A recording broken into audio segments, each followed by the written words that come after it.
Hey, welcome back to the Unbelievable Podcast. I am BJ Reidell, back here with my guy, Drew Mahowald, and today we are talking about your Minnesota Vikings taking on the Washington Redskins on Thursday Night Football.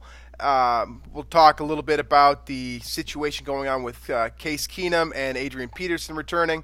Also, Kirk Cousins faces his old team, so of course we'll have to talk about that a little bit here. And then we'll break down the rest of whatever is left with the Washington Redskins. So that's the initial game plan. Then we'll do our picks per usual and finish up with our locks. But before we get to all that, let's start off here with a Thursday question. It's a little bit early. I think this is probably one episode early for this, but regardless, Halloween-flavored question for you here. What was your favorite candy to get trick-or-treating growing up? Reese's peanut butter cups, without a doubt. Why is that? Now, here's the thing. Well, okay, so for people who don't know me, I don't like like fake fruity flavored stuff. Yeah. That's so. Okay. I've never had a Skittle. I've never had a Starburst in my life. That's very strange. It's still very strange. Yeah. So I like chocolate stuff, and then the chocolate peanut butter combo is great. Reese's peanut butter cups have always been my go-to for candy. So, yeah, that's my answer there, and it's like there's not really a close second place, right? Yeah. For me, I was always just about trying to get the most candy possible. Like, it didn't really matter what type, right? Like, I just wanted to fill up as many. So did you make trades with like you'd get, you'd make a trade for like a 1 for 2 type of thing, or did you never do that stuff? I think all of my trades were straight up. Okay. So, I mean, ultimately, I was trying to get as much chocolate as possible, too. I'm certainly not against Starburst, Skittles, any of that, but it was never my favorite. So I always wanted, I think 100 Grands was probably my favorite. 100 Grand Really? bars. That's kind of unique. I really liked those. I also really liked Carmelos and Kit Kats and Snickers. But I think the one that I'd always shoot for was the king-sized 100 Grand bar for sure. That was my favorite. There'd be like one person in like a, couple block radius that would be handing out king-sized candy, and it was always the best for sure. When did you stop trick or treating, by the way? At what age? Oh man, I don't even remember. It's been a long time. Oh, I don't know. It was like 10. Was I like 10? Probably, right? It might have been before that even. Oh. Someone tell me when the appropriate age is to stop trick-or-treating. I just want to know. I'm just curious. Like, I don't remember when I quit. I definitely did the thing where, like, I would ask my friends at school if they're still trick-or-treating, and if they're like, oh, that's not cool. I was like, okay, I'm not doing it. So. I just can't remember which year we started going to parties. But obviously, like, parties, like real parties, weren't until, like, you're 15, 16, 17. Well, for some people. Maybe a little bit earlier, I guess. And for others, it's after that. Yeah. Fair enough. All right. Well, someone tell me what the appropriate age is to stop trick-or-treating. I want to know the answer to that. So, all right. Well, let's talk about Washington. Okay. I don't have a lot to say about this freaking team. So. I mean, so looking at the roster, do I have to look at the roster? Is that like required? I can look at the roster for both of us because I already have it pulled up. How about that? Save someone. So before we even get into the roster, let's just get the elephant out of the room with the whole Kirk Cousins is returning to Washington. Adrian Peterson and Case Keenum are returning to Minnesota. So I guess let's start with Kirk Cousins. You and I have talked about this briefly earlier, but does this being kind of a revenge game situation, or at least a return game, depending on where Kirk Cousins stands after he left Washington? Does that matter at all? Like, does this factor into the game at all? No. Well, no. The only reason I ask is because we've been talking so much about how the Kirk Cousins' personality influences his play. Like, he gets in his head, and then all of a sudden he's throwing interceptions when he doesn't need to see interceptions. Then it's when he's kind of got this chip on his shoulder that he's playing Yeah, better. Like this is true. does this bother? Like does that kind of have an effect on Washington? Well, if Washington was a worthy opponent, if they were a good team, I might say, yeah, he's got something to prove. But like, he could go out there and like complete egg, and I think the Vikings would still win this game. So I'm not like, I don't think that's going to matter. I think it's, if Kirk plays really well, I don't think it's going to be because he's trying to stick it to his old team. And I do like the way he's playing pissed off. Maybe that'll carry over to this game, but I don't think it's going to impact the game very much. I actually don't think any of these revenge narratives are going to, whether it's Keenum, Peterson, or Cousins, are going to impact the game too much just because of how unbalanced the rosters are. Now I say that and I knock on wood because of we know what happened against Buffalo last year, but I ideally, and I think we should halfway assume that this is going to be different. Yeah. I think you're right about that it kind of takes the fun out of it, just naturally when you're playing against an opponent that is, by all accounts, completely inferior. But with Cousins, I don't think he has the personality to be hateful about, towards another organization. Like, he's not a revenge type person. He's more a kill someone with kindness type of person. I feel like he does have that in him, but he's definitely not going to show it. He's not going to display it publicly. So he might have it, but like, how would we know that? Yeah, because he never really displays his emotions publicly. Like when he does have a chip on his shoulder, we can kind of get a sense for it maybe, but he's not, and at least in terms of the pressers and talking to the media, he's not going to say anything like that at all. Right. Case Keenum also just kind of shrugged off the idea of, quote, returning to Minnesota. He basically said that he kind of made a joke about it, that he's played for so many teams that if he, kind of got amped up, it would sort of lose its flavor, So he did you see the Stephon Diggs comment about if he's going to have a moment with Case? Yeah, and he just said that it's not his girlfriend or whatever. Yeah. Yeah, I mean, I think you're right that all of these, at least those two revenge narratives for sure, I don't think play a role in this game. Keenum and Cousins, you mean? Yeah. Right. Now, Adrian Peterson, so I listen to local radio and I read local newspaper and all that stuff too, so I don't want to spend too much on Adrian Peterson because I feel like everyone's already heard more than enough about Adrian Peterson, but I do think that he is the type of person that would come back to Minnesota and try to play like this really matters to him. Like, you know what I mean? Oh, straight up. Well, we remember the the look on Peterson's face in, I think it was the season opener of 2017 when he was with the Saints. Yeah. And when Sean Payton wasn't playing him at all after basically the first couple drives, and they kind of, I think ESPN had that shot of Peterson staring deep into Peyton's soul, just super pissed off about not getting on the field. Clearly, to me, it's pretty obvious he wanted to be on the field and kind of, stick it to the Vikings. Stick it to the Vikings. It's just that I think the rest of the league kind of realized a little too late that Peterson's just not. He's a good runner of the football still. I definitely will give him that, but he's just not versatile enough, and he can't. He's a 2-down back, and it's such a passing game now that only a certain number of teams are going to be able to use him, and someone like Bill Callahan taking over now in Washington, who wants to run the ball as much as possible, is going to be able to do that with Adrian Peterson. So, but clearly it's not working out for the Redskins. But anyway, that's my thought on Peterson. He definitely wants to win, and he's got the game plan, like the mindset from the head coach to do that right now, to just run the ball over and over and over. But you got to have the personnel, and you got to have. You got to be not playing a defense that is top 5 in the NFL in run defense. Yeah, I definitely don't like. I think all three of these, revenge narratives, they don't. I go back to what you said about it being diminished by the fact that these two teams were playing the Vikings are favored by 17 points.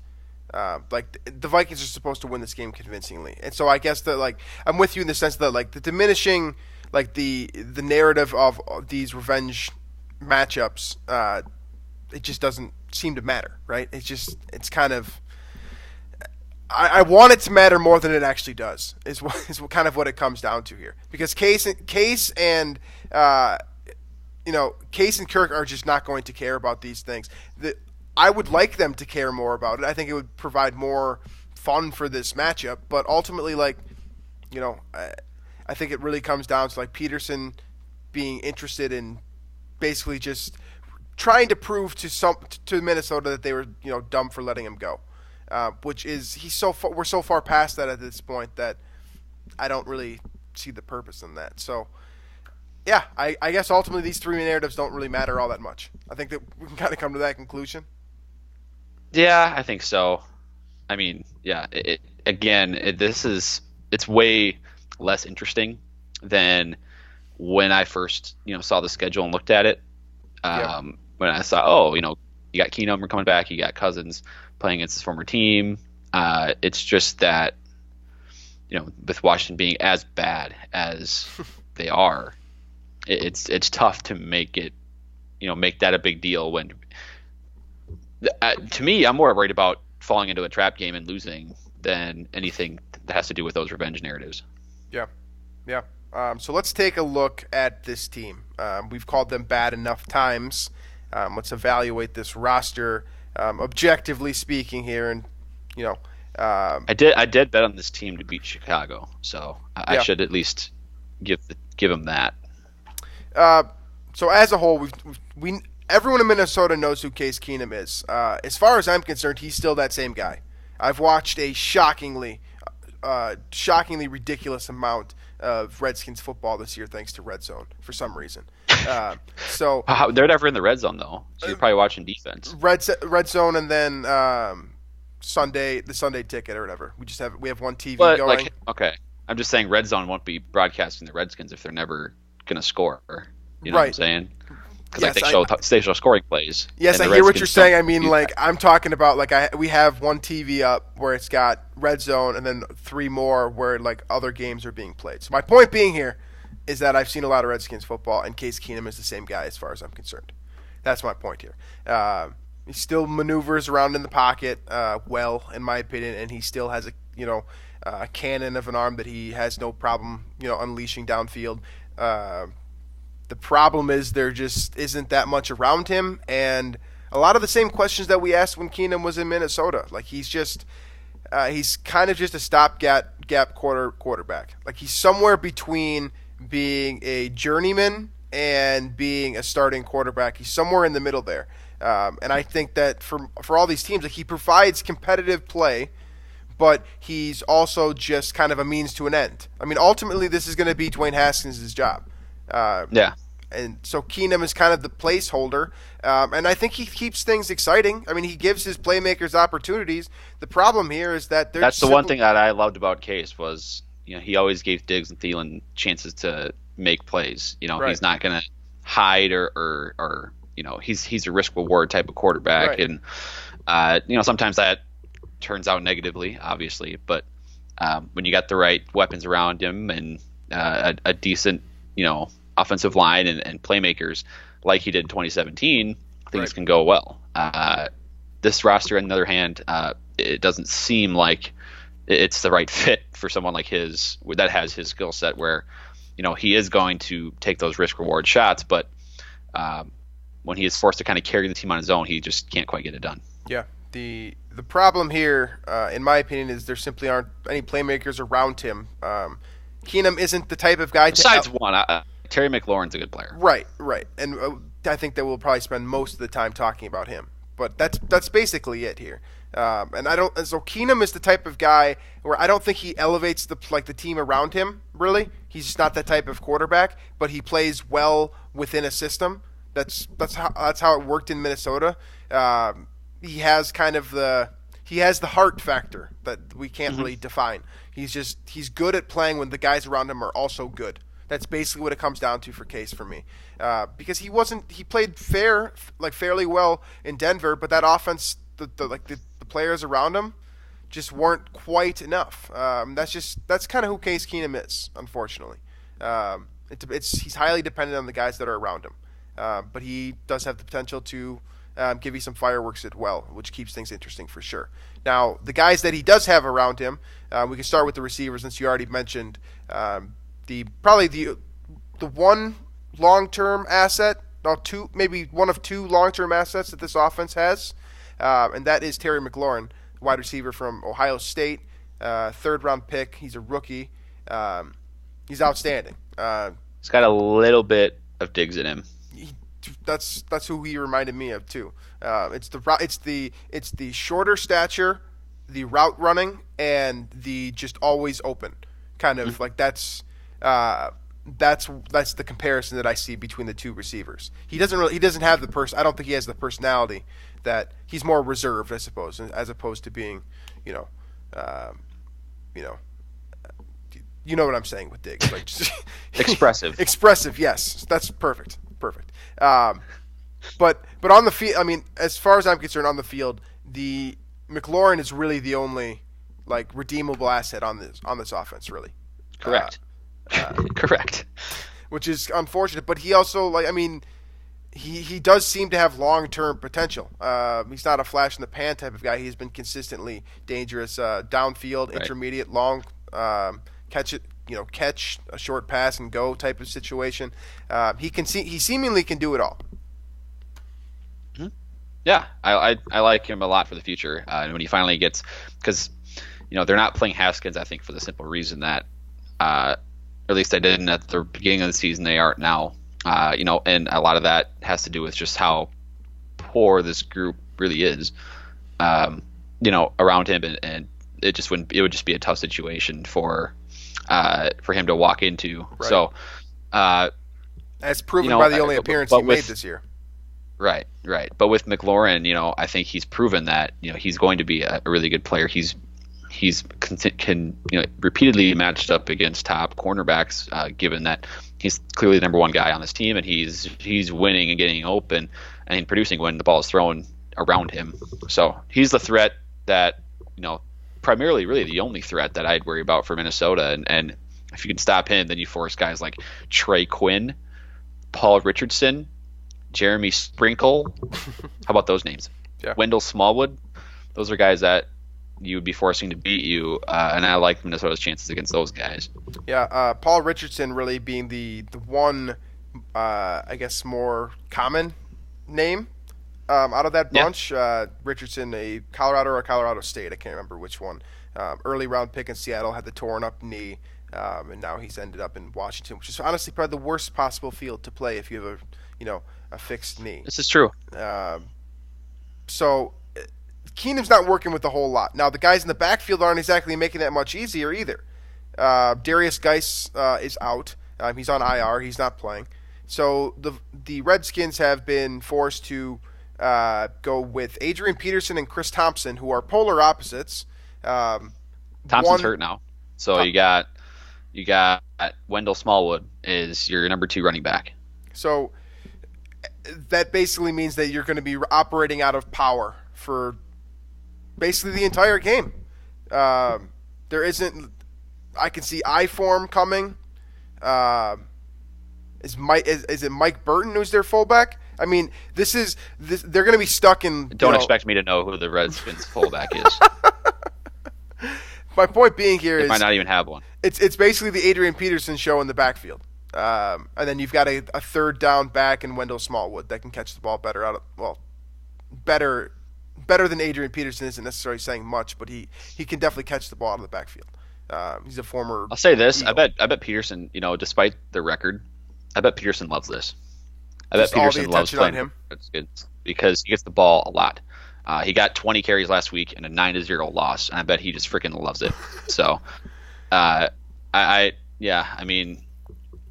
this is they're not going to win with that strategy, straight up. Bill Callahan he's made it known that he wants to run the football, and everybody else in the league is just like, yeah, go ahead, my guy, like hand it off to Adrian Peterson as much as you want.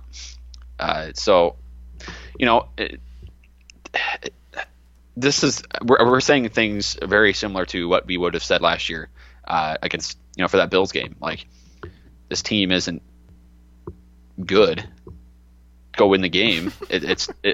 whatever strategy the Vikings want, whatever game plan they want to use, whatever attack they want to go with, they're going to be the better team, or they should be. And if they're not, then they got some serious problems. And this whole prime time notion that I have that the Vikings can't play on prime time, I'm gonna absolutely hate it if I have to think about that at all on Thursday night. Yeah. On the offensive line, it should be again, the Vikings defensive line matches up very well against this group. The only real redeemable assets I see here are Brandon Sheriff, or however you want to pronounce that last name, former first-round pick. He's really the only piece of significant value that I see there. Chase Roulier was also an interesting prospect out of Wyoming. Eric Flowers has been one of the biggest busts, and he keeps getting chances. I don't understand why. He's at least in the inside now where he can't do as much damage. And then you've got Donald Penn and Morgan Moses, who I think are both kind of past their prime for the most part here. By the way, Donald Penn, this is where he was with the Bucs and had that scuffle with Jared Allen. Right. This was on Thursday Night Football, right. 7 years ago? Yeah. And then the next play, Allen got the sack, and I don't think the Metrodome has been louder than that. Yeah. But that was a lot of fun. I remember watching that on TV. That's a little Thursday Night Football kind of flashback. And Donald Penn apparently is still playing. Yep. I didn't know that. So obviously it hurts that Trent Williams isn't playing. People basically forgot that Trent Williams exists because he might be a Cleveland Brown now. Apparently, according to some rumors, the Browns are interested in the trade, which is about time. They said it takes two. But they said it takes two to tango, which I thought was a hilarious response to that rumor. Because the Washington just won't let him go. It's absurd. But that's just this franchise is basically a disaster. I mean, top to bottom, kind of. I mean, I don't need to get too deep into it. But Kirk knew what he was doing. I mean, I guess they kind of forced Kirk out, but it's worked out for him for sure. Yeah. So that's the offense. Let's talk a little bit about the defense. Again, not a whole lot that stands out here. There are a couple of very, very good players here, but as a complete unit, I mean, this is not a good defense. You can start on the defensive line. They're going to run a 3-4 scheme. So the three-man front that they're working with are former first-round pick Jonathan Allen from Alabama, who's a stud for what it's worth. Then you've got Deron Payne and Matt Ioannidis. That is their three-man front that they'll trot out there. And they also have a very interesting rookie in Montez Sweat, who will get after the passer from time to time as well, with his hand in the dirt or coming just off the line of scrimmage. You've also got Ryan Kerrigan, who does the same thing too. So that's basically how Ryan Kerrigan's still playing. He's been playing for a long time, and he's been playing well for a long time. He's one of the few very good players that this organization has had for a long period of time. And he's still effective. But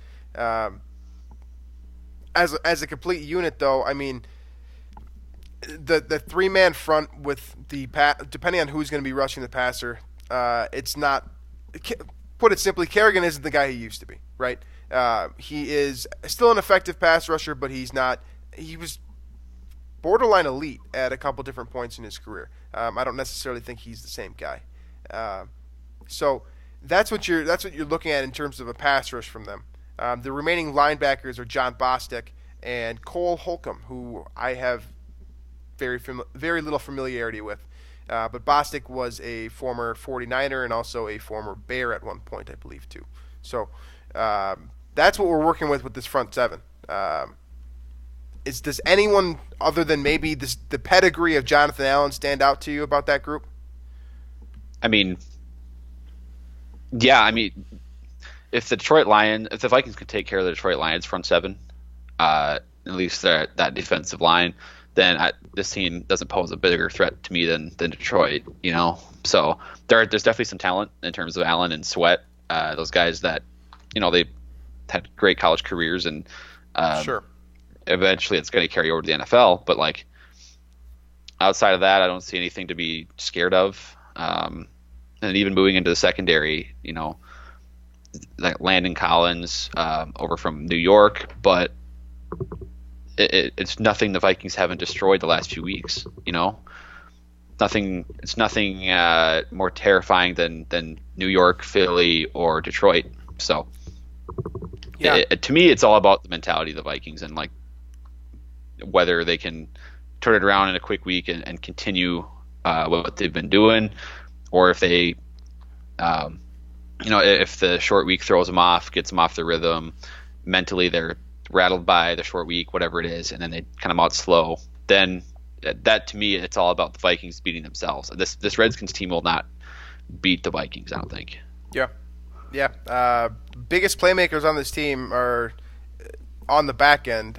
Josh Norman's name, I think you mentioned earlier that he might be out for this game, but his name carries more weight than his ability at this point in his career. He's been roasted multiple times this season.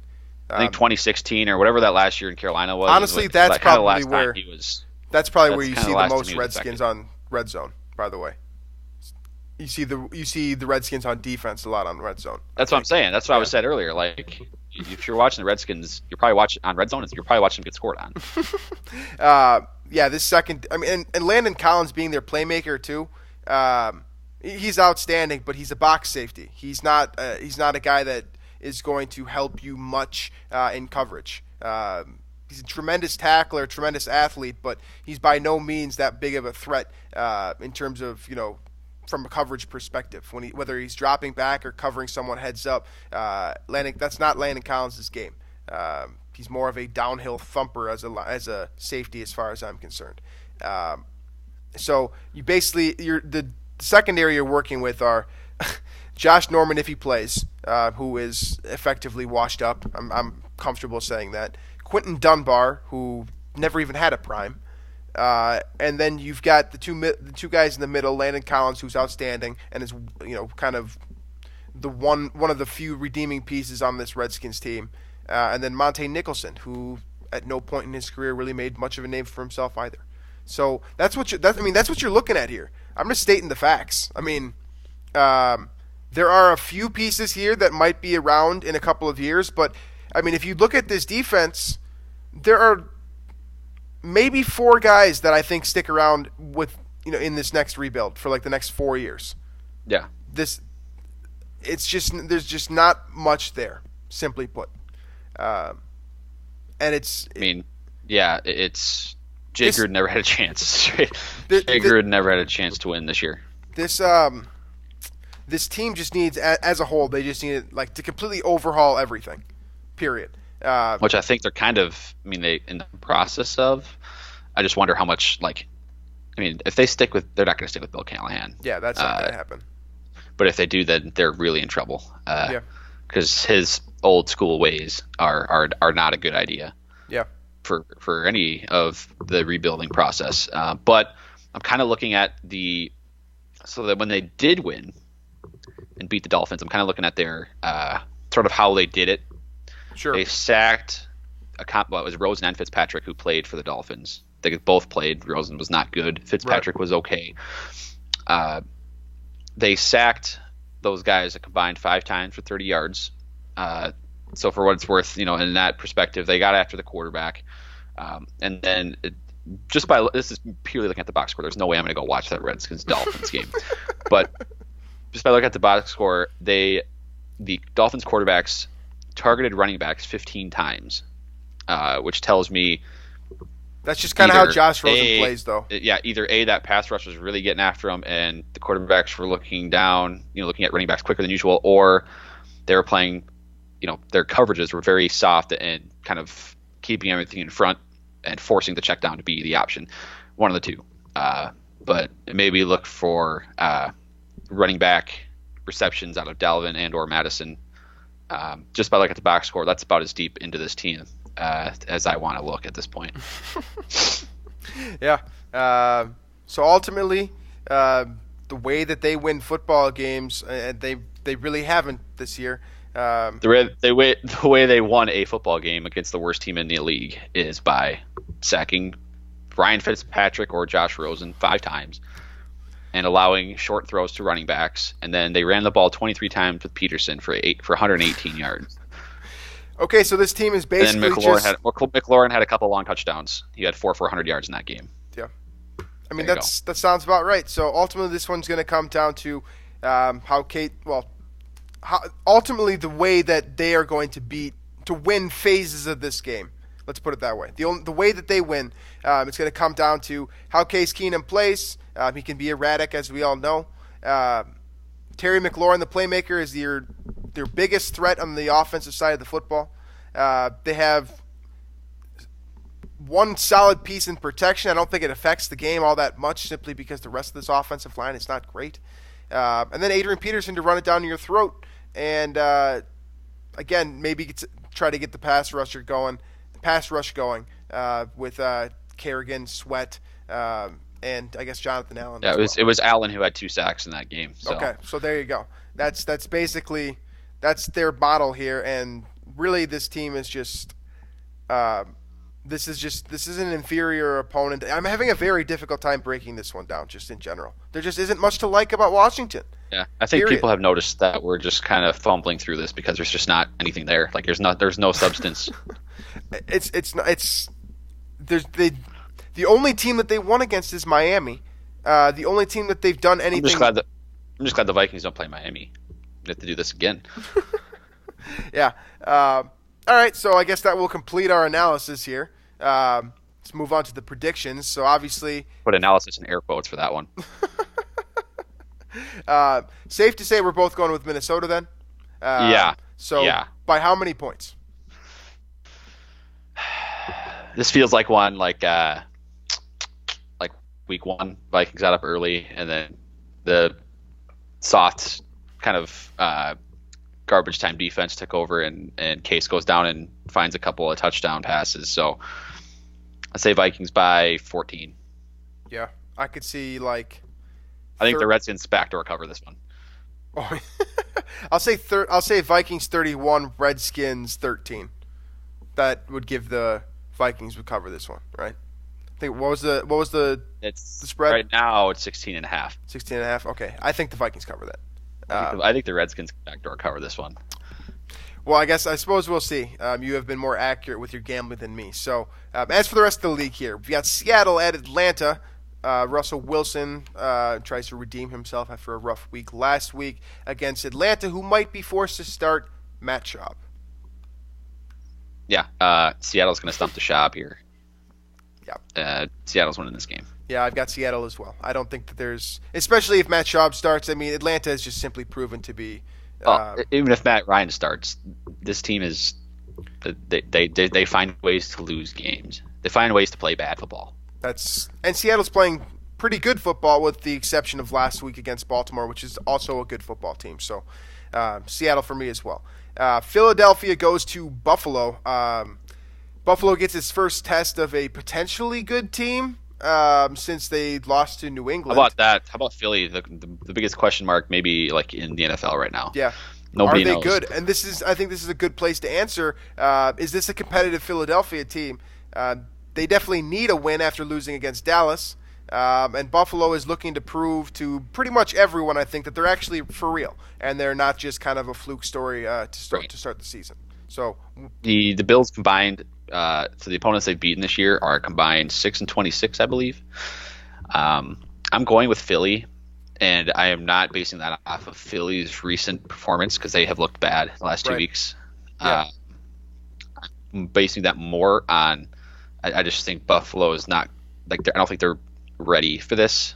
I think they're a fraud. Weird, I think they're a fraud. I think that's essentially what I'm saying. That I think they're a fraud. Yeah, I'm with you there. I'm taking Philly as well. Josh Allen needs at least another year, and I'm not. I mean, from the get-go, I wasn't a huge believer in Josh Allen, amounting to being, a great quarterback. So ultimately, I think that Wentz is going to kind of will them to victory here. I can't buy into Buffalo. Although maybe after this week I'll try, but they're too erratic. They're too erratic, and they're a great defense, but just too erratic on offense. So, Los Angeles Chargers head to Soldier Field. Two teams that are well below expectations. They need to win. Both teams need to win this game. Absolutely. So, who's going to do it? I'm going with the Los Angeles Chargers. The Bears have Mitch Trubisky back. That makes them worse. Jesus. I don't know. I mean, they look that offense is so bad. Yeah. And I feel like I at least trust the Chargers to score points, even against Chicago. I don't know if I trust Chicago to score enough points against anybody. Yeah. Uh, I'm going with Chargers. yeah, I'm going with the Chargers too. See, the thing is these two teams are, for me, they're in basically the same spot where they're underperforming. They are nowhere close to their expectations, nowhere close. But to me, the Chargers can still turn this around. Like, they still have a shot with Pat Mahomes going down, with Denver and also not being very good. Oakland is still Oakland, kind the of other a one in the disaster. The Chargers still AFC have as a a lot whole is just not good. Right. So like that gives the Chargers a chance, and this does feel like the Chargers do that a lot, where they kind of have like that November December run, and they make it interesting. They have a funk every single year. I tend to think that there's just started the season and we'll end up, eventually we'll get to a point where the Chargers are sort of back to playing competitive football. And It's not about this, but they're gonna that timing of that little when they have that run, it's gonna be right when they play the Vikings. I think week 15, so that's good. Yeah, it's great to know that sounds about right. They'll be in peak form when they play the Vikings. That's great. Yep, that sounds right to me. I'm taking the Chargers here as well. New York Giants are heading to the Detroit Lions, who have fallen on hard times after losing to the Packers in horrific fashion and then getting outshot by the Vikings last week. Yeah, I'm going with Detroit. I really wanted to pick the Giants, but Daniel Jones has just been too bad the last couple games. I'm looking at the slate, and I think it's very possible that we end up picking the exact same, like down the way here, because a lot of these games are not. There's a clear favorite to me. So, and for what it's worth for the listeners, like we have already made our picks. We're just announcing them to each other right now, and it's so. Yep. It's possible that we have very similar, if not the exact same, kind of picks for the week. Looking at the games here. Yeah, I have Detroit as well. I think that Detroit is a good football team. I stand by that. They should have won 2 weeks ago. They played good football last week to a degree against the Offensively, Vikings. Offensively, yes. I think they're a better team than advertised. So they beat the Giants, who are not a good football team, and probably worse than advertised, in my opinion. Detroit for me. So Tampa Bay at Tennessee is this next one here. Two teams that are kind of roller coasters. Tennessee may have figured it out with Ryan Tannehill last week. That remains to be seen. And the quarterback situation in Tampa Bay being Jameis Winston still very much kind of up in the air. If he throws another stinker here, his job could be in trouble. These are two teams that are probably two of the most volatile in the NFL. We're like, oh yeah, they've had a couple of really, really good games. Like week 1, Tennessee went to Cleveland and won by 30. Yep. Tampa Bay went to LA against the Rams and beat them and scored 100 points. So, right. That said, though, I Tannehill and the offense looked a lot better last week. Give me Tennessee at home in this game. Yeah. I'm also taking Tennessee. Tampa Bay to me is just they're a nightmare. I would hate to be a Buccaneers fan right now, just because I don't believe in Jameis at all.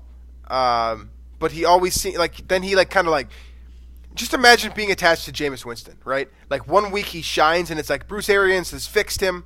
Everything's figured out. He's going to be the great player that we all thought he was going to be, and then the next week he throws 5 picks. Like, this is just a very frustrating team. So Tennessee is less frustrating to me somehow, even though they are also, at least offensively speaking, are also frustrating.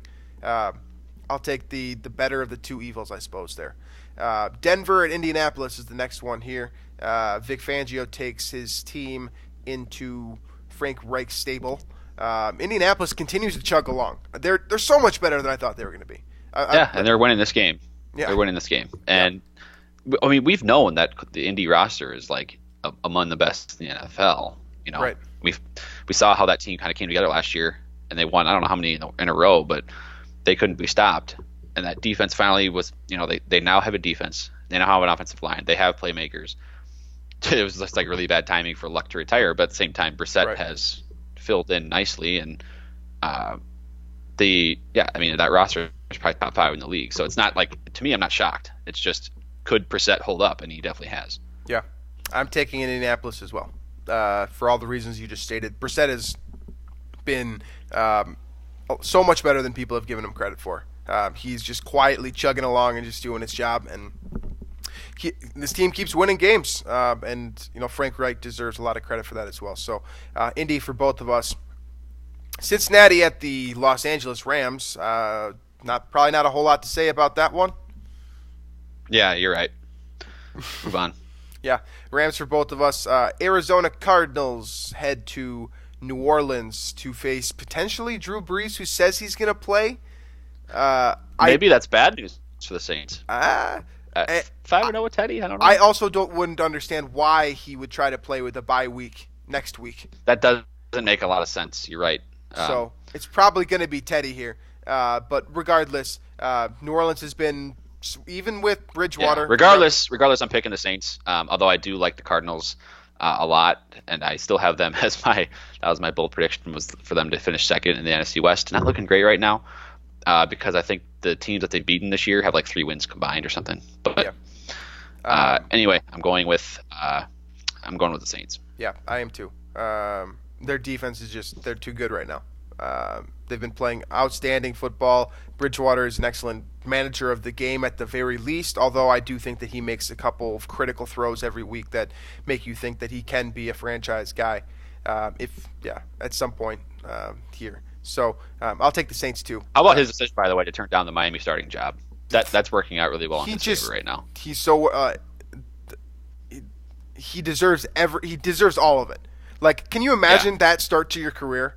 Losing your starting job because you blow up your knee and then going down to Miami and being in that situation. Oh, his agent deserves a lot of credit too. That's a great move for sure. That's true. It's working out for him. He's going to get money this offseason, whether it's from the Saints or someone else. I love seeing Teddy Bridgewater to continue to ascend. It's a lot of fun, even if he is with the Saints. The Jets at the Jaguars here. Two teams with interesting quarterback situations. Sam Darnold coming off of this absurd loss against New England, and then Gardner Minshew is kind of coming back down to earth. Does the magic come back or not? If you would have asked me this last week, like who would win this game, I would have said Jets and not thought twice about it. After they beat the Cowboys, they looked like a team kind of on the mend. Darnold looked like a good quarterback. Yeah. And then the Patriots just scared him, like I've never seen anybody scared before. He threw at least half his passes falling away, like on basically fadeaway throws. Just awful mechanics. Yeah. But I'm taking the Jags, mostly because they're at home, but also because Darnold looked like the worst quarterback in the league against the Patriots. Yep, I'm taking the Jaguars too, for all the reasons you said, but with an emphasis on they're playing at home. When two bad teams play each other, when they're not from the same division, I just take the home team. It's a toss-up, so give me Jacksonville. Carolina at San Francisco, a couple teams that have winning records, but a lot of people still believe are pretenders. Specifically, Carolina. I know that San Francisco defense is pretty much proven that it's elite, but Carolina still has a lot of question marks. Kyle Allen starts once again. Cam Newton remains on the bench, going through rehabilitation. Who gets this win? I'm going San Fran, but I think it's going to be a really close game. I think it'll be a low-scoring, close game, but I just can't quite buy into Kyle Allen quite enough to give Carolina this game, so I'm going to go with the Niners. I don't know what it is about Kyle Allen. I just don't like him. I don't know what it is. I can't figure it out. I just don't like him. And I'm taking San Francisco too, although I don't really buy into them either. Because their defense is great, but is Garoppolo good? Because I don't think so. No, he's not. I don't think he doesn't so. need to be good. Yeah. At some point, that's gonna. He's extremely mediocre, but that again, that will get exposed. The way that team is designed, they're not. Right, it will get exposed at some point, but the way that team is designed, they're going to win against mediocre teams because that defense is so dominant. Yeah, I'm taking San Francisco here. Excuse me. Next one here, Cleveland at New England, so on paper this looks like a matchup like nightmare. Baker Mayfield's got the most picks in the league. Patriots are, intercepting quarterbacks at a ridiculous rate. So this seems like kind of like a nightmare. If good Baker shows up, this could be a fun game. Yeah, I really wanted to pick Cleveland here. I don't know how big of an if that is, but this is clearly the best team the Patriots have played this year. It's not really close to me. I like the Browns better than the Bills. So from that perspective, I think it'll be a lot more competitive. But We've had 2 if weeks to bad Baker prepare, shows too. up, then it's going to be a blowout. So it really just depends on which Baker Mayfield shows up. If good Baker shows up, this could be a really fun one. Kind of like if the Baker that shows up the one that played against Baltimore this year when they won by 15, then this will be a really, really fun game. But we've seen more bad than good Baker this year, so I'm going to go with the Patriots. Yeah, I'm going with the Patriots as well. But I want it on record that I really wanted to take Cleveland. Like I had it pinned, I had it written in earlier, but I had it written in pencil. New England is just like New England is playing so well right now that I need to see them be bad before. But they're not. They're like their defense is insane. Maybe, but like they've played like they've played that competition. They've played as like JV level. They've played the Jets, the Dolphins, the Redskins. They've played basically every bad team that you think of in the league. It's like check mark. Patriots have played them, so we don't know how good they are. I mean, obviously a Bill Belichick team is going to run through an awful team. Like that's just the expectation. It doesn't matter who or what that team looks like. Yep. I've learned nothing about this team so far. All fair points. Because even the Bills, like they haven't beaten anybody, and that was a close game against Buffalo, the Patriots game. So I don't know. All right. New England for both of us until further notice, I suppose. Oakland at Houston is the next one here. Raiders start coming back down to earth. Houston trending in kind of the wrong direction here. I do think that Oakland is a dangerous team at this point. They have shown that they can beat good teams. Is Houston one of those good teams that they'll add to their resume here? No, bounce back game for Deshaun Watson. Texans win this one. I think it's pretty big too. Yeah, I see it the same way. Aaron Rodgers just completely lit up Oakland last week. Then they went and traded Gary and Connolly. So I honestly, I mean, like even if he played poorly against Green Bay, like that can't be good. Like the next man up probably not as talented as Gary and Connolly. So I'm going to guess that Deshaun Watson finds similar success against that secondary. He's outstanding, and I would love to see him win MVP too. So yeah, I would too. That would be a lot of fun. Next one here had the potential to be a ton of fun. By the way, I just thought of this. I'm sorry, but I guess this says the Chiefs, but it'd be great if Mahomes and Watson won MVP back-to-back years. Both quarterbacks that the Bears passed on for Trubisky. That'd be great. I kind of do. I'm with you with Watson there. That would be a lot of fun. Houston's got to play better, though. But so Houston for both of us against Oakland. The last one here, second to last one, may as well be the last one, to be honest, is Green Bay at Kansas City. So we don't get what we rightfully deserve in a Pat Mahomes, Aaron Rodgers matchup. I'm not buying anything about him playing this weekend. Yeah. Who you got in this one? Yeah, so this is tough. I mean, this is tough from the perspective that we're picking this on Wednesday, and Mahomes' health obviously, would change who I pick in this game if he was healthy. I'm banking on him not playing, which means I'll pick the Packers to win this game and win big. Yeah, so basically, if Pat Mahomes, I think we're on the same page. If Pat Mahomes plays, I pick KC. If he doesn't, I pick Green Bay. That's really how this one goes for me. Sure. Yeah, same. But I don't see Pat Mahomes playing. So Green Bay for both of us, most likely. Next one and the last one, Miami goes to Pittsburgh in a game that Pittsburgh, who also not a great team, is favored by like 15 points. It's Pittsburgh. Yeah. I don't want to talk about this game any more than I have to. Pittsburgh. That's a really fair point. So, as it stands, last week I was 8-6. Drew was 10-4. I am cumulatively 55-50-1. Drew is 66-39-1. So he has a sizable 11-game lead over me. And we basically, I think we picked the same thing this week. So, across the board, yeah, we picked the exact same thing. So I will not be gaining any ground this week. Wise decision by you to just pick what I pick when you're losing by so much. Right, of course. Last segment here before we close up shop. Gambling lock of the week. We check in there. Drew, after we sang his praises, went ahead and got his lock wrong last week, while I got mine right somehow. Hey, mine was by like 2 points. Okay, that was. I mean, fair enough. That's how gambling works. Like, it's not like it's horseshoes. That's about Yeah, that's about right to me. So this week, after your first, you have the potential here to go on your first losing streak of the year with your locks. Who is the savior? Again, this is sort of hinging on Mahomes' health, but Packers are -4.5 against a Mahomes-less Chiefs team. I'm going with Green Bay to cover that. That's my lock of the week. Obviously, pending Mahomes' health, but at this point, he's not playing, I don't think. So I'm going with the Packers to win by 5 or more against the Mahomes-less Chiefs. Yeah, that seems like a good lock to me. For me, I'm going a little bit out on the limb. I'm going to take the Chargers +4 against the Chicago Bears. This says a couple of things here. First of all, I think the Bears are a very bad football team.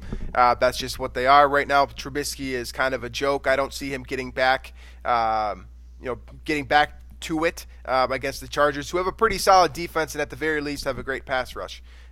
So I think that they will give him fits, and I expect that those 4 points that the very gracious people in Las Vegas are spotting us are more than enough. I think the Chargers win this one outright. They're giving us 4 points. So that is my gambling lock of the week, and brings us to the end of the show here. So do you have any final thoughts that you'd like to share before we take this one out?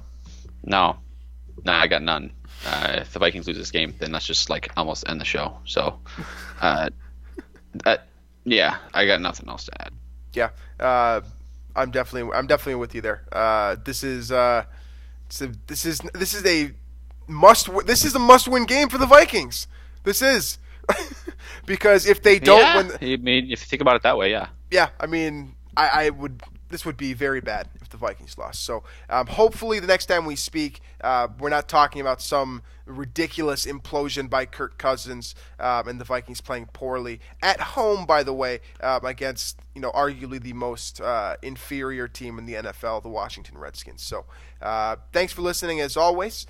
You can subscribe to us on iTunes. You can subscribe on YouTube as well if you prefer watching us to listening to us. Like the videos there, that always helps. If you can give us a 5-star rating on iTunes or wherever you listen to your podcasts, other than Spotify, by the way, which I still couldn't get the show up on. That's where to find it, and we appreciate any ratings that you guys give us. So thanks for listening, and we'll catch you guys later next week.